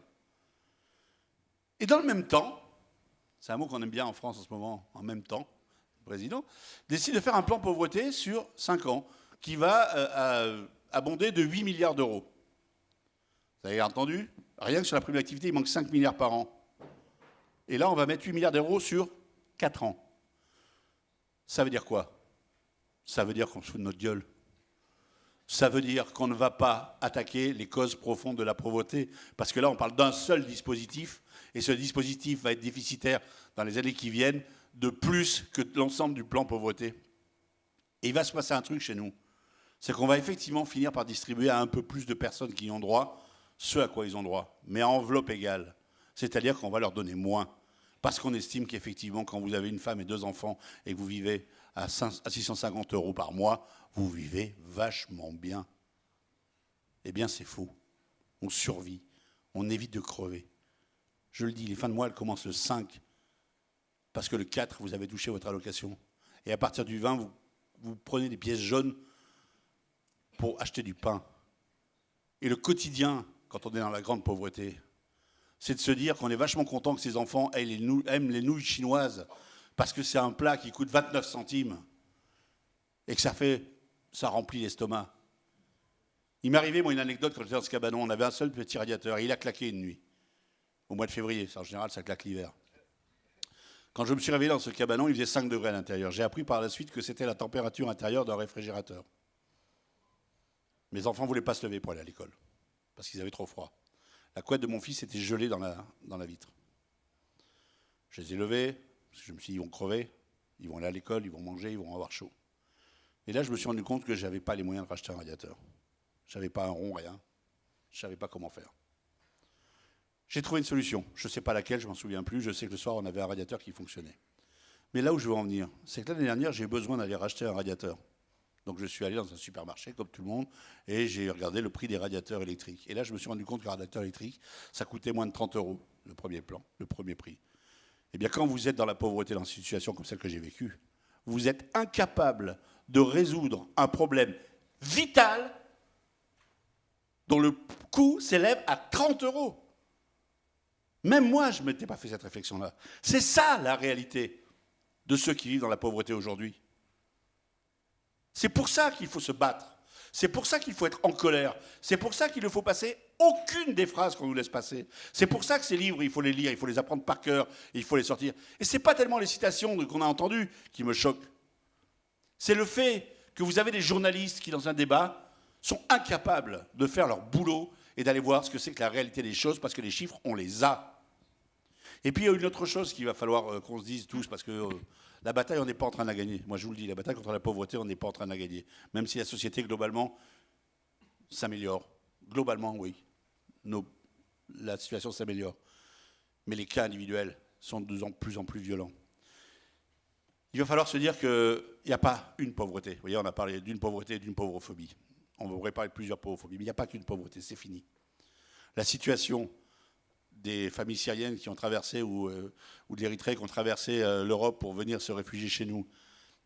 La situation de ceux qui vivent dans la rue, parce qu'il y a eu des ruptures, des choses difficiles. La situation des femmes seules, parce qu'effectivement, dans la pauvreté, les premières personnes frappées par la pauvreté, c'est souvent une femme seule, noire, qui élève seule ses enfants et qui cumule les petits boulots. C'est ça, quand même, l'image stéréotype. Il va falloir qu'on se remette à faire, non pas du global, mais de l'individu, remettre l'individu au cœur de chacune de ces choses-là. Et si on n'arrive pas à le faire tout en développant des politiques globales, alors on aura beaucoup de mal à répondre aux opportunistes politiques qui se servent de la pauvrophobie. Et je voudrais finir par ça, parce qu'il faut savoir, très courtement, mais c'est aussi un sujet important, comprenez bien pourquoi les politiques aujourd'hui se servent de la pauvrophobie en opposant les classes moyennes et les classes les plus pauvres. Parce que réellement, dans la réalité, les classes moyennes ont assez peu de chances de tomber dans la grande pauvreté. Il y a un risque, mais il est faible. Par contre, en parlant d'assister, en parlant de l'idée qu'on vit mieux en étant au RMI avec les aides sociales qu'en travaillant au SMIC, ce qui est totalement faux. Je peux vous le dire, moi j'ai vécu les deux. Je peux vous dire, j'ai vécu avec 600 €, j'ai vécu avec 800, j'ai vécu avec 1000, avec 1200, et après avec 6000 quand j'étais à l'Assemblée nationale. Bon, je peux vous dire, c'est pas la même chose.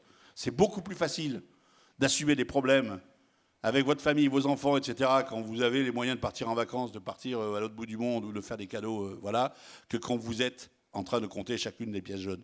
Mais ce que je veux dire sur les politiques, pourquoi ils le font? Parce que quand ils font ça, ils masquent avec cette peur du déclassement et de l'autre la faillite de leur politique économique et sociale depuis 40 ans. Et ce sont ces mêmes mecs qui, dans cette ville, à Bruxelles, nous donnent des leçons de gestion alors qu'ils ont tout foiré. C'est Moscovici hier qui s'en prend. Alors, je ne vais pas défendre le gouvernement italien, loin de là, j'ai rien à voir avec eux. Mais qui explique que les pays n'ont rien compris alors qu'eux nous ont foutus dans le mur depuis 20 ans. C'est ça qu'ils sont en train de faire, de masquer leur incompétence en opposant les classes moyennes aux plus pauvres et les plus pauvres aux encore plus pauvres qu'eux. Eh bien, c'est ça qu'il faut arrêter, et c'est ce que je vais finir par dire. Mettez-vous en colère, battez-vous. Il ne faut jamais rien lâcher sur ce terrain-là. Chacune des personnes qui est dans la grande difficulté, et moi je suis comme les autres, hein. Des fois je tourne la tête quand on vient frapper à ma vitre avec « je suis une famille syrienne SOS hein. ».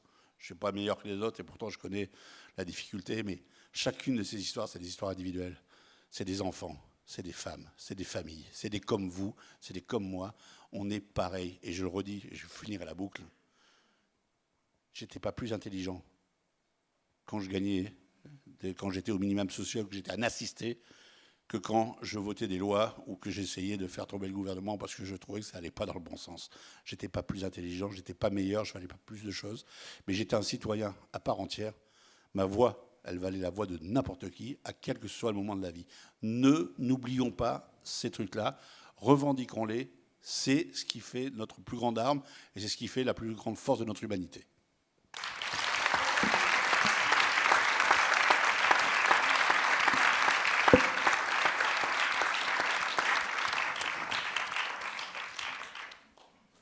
Ben merci Michel, parce que ta colère, elle est saine, et puis ta colère, elle est basée sur l'expérience, et puis ta colère, elle est rationnelle. Tu arrives à l'exprimer, à l'expliquer, et à lui donner des fondements, parce que tu as une connaissance de la pauvreté, et que tu as fait de ton expérience quelque chose, tu as quitté l'empirique pour essayer d'objectiver les choses par ton travail de député, et puis par ta biographie.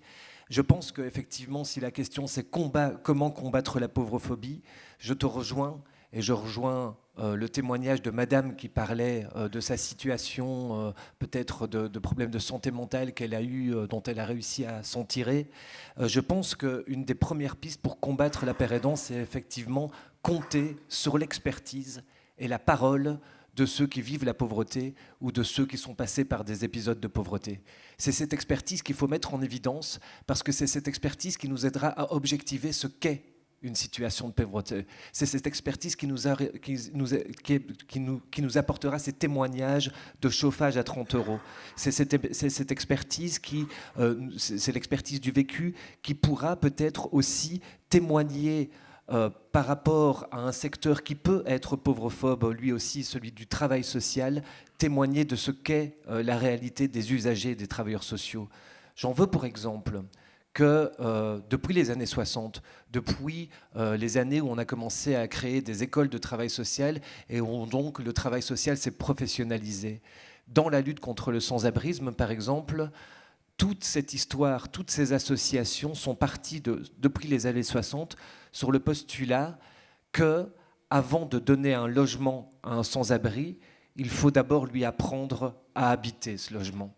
Et donc on a construit depuis les années 60 dans toutes les grandes villes européennes et nord-américaines des systèmes dits en escalier, où d'abord on tombe en rue puis on va au SAMU social pour une nuit, 2 nuits, 1 mois. Puis après, si on se comporte et on montre le bon comportement, là, on peut peut-être arriver à l'heure à un rendez-vous pour être dans un centre d'hébergement, une maison d'accueil, comme on dit en Belgique, où là, on pourra rester à plus long terme. Et puis peut-être que là, si effectivement on évolue positivement, eh bien, on aura le Graal pour aller dans un logement de transit. Et enfin, peut-être qu'on pourra, et ça c'est le Graal, arriver à un logement individuel tout à fait classique. On a montré aujourd'hui avec les expériences logement d'abord en France, avec les expériences Housing First en Belgique, qui sont des expériences qui font le pari de mettre directement des sans-abri qui ont un long temps de vie en rue. Les 100 personnes qui sont relogées par le programme Housing First à Bruxelles sont des personnes qui ont vécu en moyenne 3,5 années en rue, qui présentent des gros problèmes de santé mentale et des gros problèmes d'assuétude. On leur a donné les clés d'un logement qui leur convient, et on leur a donné un suivi social pour les aider à se maintenir dans le logement. On voit que ça marche avec 95% d'entre eux. Après 4 ans, ça marche avec 95% d'entre eux. Et donc, par une expérience pilote, en travaillant sur la capacité des personnes qui vivent en pauvreté, en travaillant autour de leurs demandes, en travaillant autour des demandes de la personne, on a fait en fait changer de paradigme le travail social. Non, les sans-abri ne sont pas incapables d'habiter, il y a une capacité chez eux à effectivement s'approprier un chez-soi, et on voit que lorsqu'on s'approprie un chez-soi, lorsqu'on habite directement, et c'est été évalué dans les programmes Housing First et Logement d'abord en France, directement il y a un impact totalement bénéfique au niveau de la santé et du bien-être des personnes. Cela pour dire qu'en fait, il faut, je pense, responsabiliser les institutions publiques. Il faut responsabiliser les politiques qui sont ceux-là même qui ont créé ce système en escalier, qui sont ceux-là même qui, pendant des décennies, avaient ce préjugé de l'incapacité des sans-abri à habiter. Il faut responsabiliser ces responsables politiques, il faut créer des observatoires, il faut que les centres de recherche, il faut que le travail social, il faut que les collectifs de gens qui vivent dans la pauvreté créent des watchings de dispositifs pauvrophobes. Il faut qu'on les dénonce, il faut qu'on dénonce aussi la parole publique pauvrophobe, il faut faire du name and shame, il ne faut pas hésiter à nommer les gens qui ont des attitudes ou qui ont des paroles pauvrophobes, il faut leur donner la honte, c'est ça le name and shame. Alors peut-être encore autre chose, c'est que sans doute, et c'est pour ça que ce terme de pauvrophobie pour moi me paraît une nouvelle donne assez inespérée dans le champ de la lutte contre la pauvreté, je pense que ça nous ouvre des horizons rarement explorés au niveau juridique. C'est-à-dire que la pauvrophobie est une notion qui nous amène assez directement à celle des discriminations. Des discriminations, on l'a vu en France avec l'installation, c'est toute la campagne d'ATD Carmont de France qui a amené juridiquement le législateur à dire oui, ok, on va ajouter un critère supplémentaire dans la loi antidiscrimination qui est le critère de discrimination sur base de la condition sociale. Je pense que c'est un travail qui serait salutaire de faire en Belgique et qui pourrait vraiment nous ouvrir des nouveaux champs, oui, des champs très rarement explorés, le champ législatif et le champ juridique, dans la lutte contre la pauvrophobie et donc contre la pauvreté. Et pour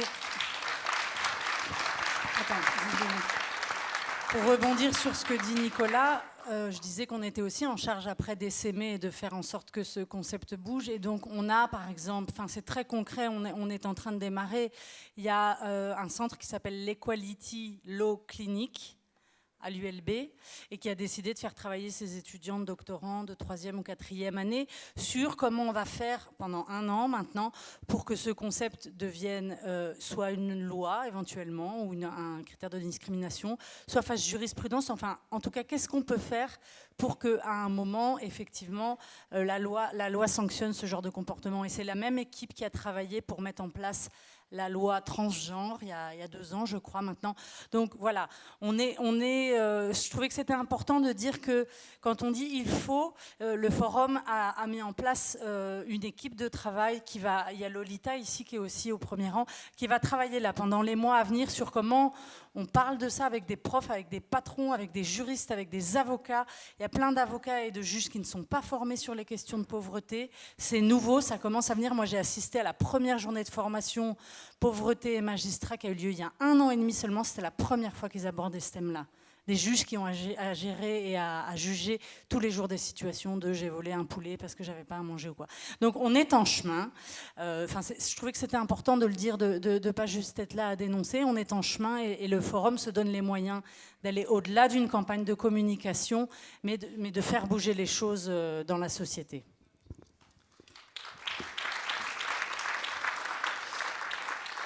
C'est juste un compliment, mais même en Belgique, on n'est pas nulle part par rapport à des voies juridiques, parce que la discrimination fondée sur la fortune et l'origine sociale est prohibée, et il y a déjà au moins un cas de jurisprudence à Namur. Un tribunal a condamné un propriétaire en 2015 parce que il voulait seulement louer à des personnes qui pouvaient montrer un contrat à durée indéterminée.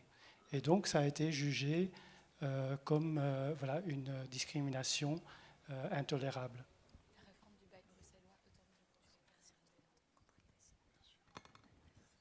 Sarah, tu veux ajouter quelque chose? Je disais que la réforme du bail bruxellois autorise le propriétaire à demander les revenus.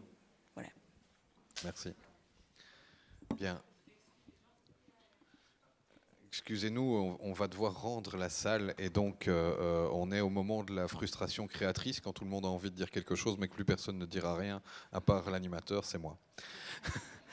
Ce que je voulais faire, c'est terminer en répondant aux 2 questions que le monsieur Furieux a adressées au Festival des Libertés. Mais avant ça, je voudrais remercier toutes les personnes qui ont participé à cette soirée. Alors évidemment, les orateurs qui sont venus parfois de loin, parfois de moins loin. Nos partenaires, notamment du forum, et en particulier Lolita, qui elle est venue de très très loin, qui était une cheville ouvrière de cette rencontre. Je voudrais remercier l'équipe de Zine TV qui nous a filmé et qui a monté en direct. C'est une expérience nouvelle au festival, mais c'est fameux. Je voudrais remercier Yakana qui s'est bien foutu de ma gueule.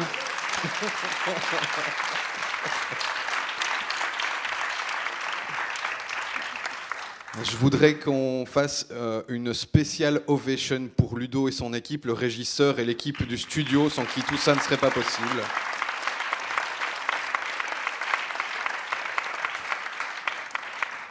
Et je voudrais vous remercier, vous, parce que d'une part, vous nous apportez beaucoup et vous nous mettez en difficulté. Monsieur, ce soir, vous m'avez mis en difficulté. Je vous remercie pour ça, parce que c'est difficile d'être confronté aux insuffisances de l'entreprise à laquelle je participe. Voilà. Et donc, je vais conclure en répondant à 2 questions de monsieur Furieux. La première, c'est pourquoi est-ce que Bruxelles Laïque ne lui répond pas? La deuxième, c'est est-ce que le Festival des Libertés est pauvrephobe? Alors, je suis désolé, la première va être un peu désagréable. Bruxelles Laïque ne vous répond pas parce que Bruxelles Laïque a autre chose à foutre. Elle organise le Festival des Libertés. On travaille énormément. Et donc, recevoir des mails fâchés, on les traite après. Donc, vous recevrez peut-être une réponse après, mais pendant le festival, notre directeur, lui, il travaille 18 heures par jour. Nous, on est limité à 11 heures, mais le reste du temps, on dort, ou on s'occupe de nos enfants ou de nos familles. Et on ne répond pas aux mails des gens furieux. Donc peut-être qu'après, vous aurez une réponse. La réponse que je peux vous apporter maintenant sur votre supposition que le Festival des Libertés ou Bruxelles Laïque serait pauvrophobe, c'est que non, évidemment, on n'est pas... Enfin, peut-être si qu'on a des réflexes pauvrophobes comme tout le monde, parce qu'on est fait de la réalité sociale dans laquelle on existe, parce que mes collègues et moi-même sommes tous plus ou moins issus de la classe moyenne et qu'on est façonnés de la cosmogonie, de la représentation de la classe moyenne.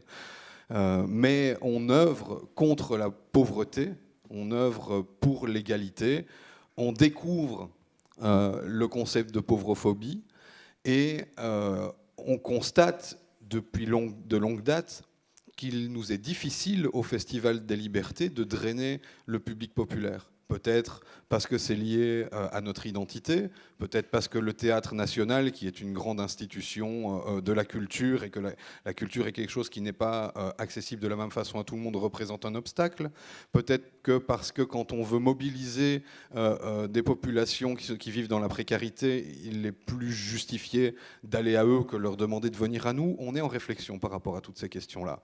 Et on va chercher des gens, par exemple, quand il y avait l'occupation de la place Gaucheret par des familles roms à Scarbeck, on est allé les chercher, on leur a donné des places de concert, on leur a dit venez faire la fête.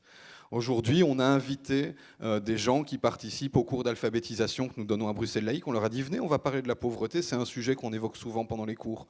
On a invité des tas de gens qui sont concernés par la pauvreté, qui sont venus aujourd'hui, mais aussi on permet à des gens qui n'ont pas les moyens de se payer 33 € pour aller à un concert d'y aller s'ils bénéficient de l'article 27. Et si quelqu'un n'a pas un rond et qui vient nous voir et qui dit je voudrais vraiment venir au concert et j'ai pas un rond, comme ça arrive tout le temps, eh ben on leur donne des places. Donc non, on n'est pas dans un dispositif, le Festival des Libertés, où on exclut les pauvres. On est dans un dispositif où, comme tout le monde, on a du mal à les inclure, mais on fait notre possible.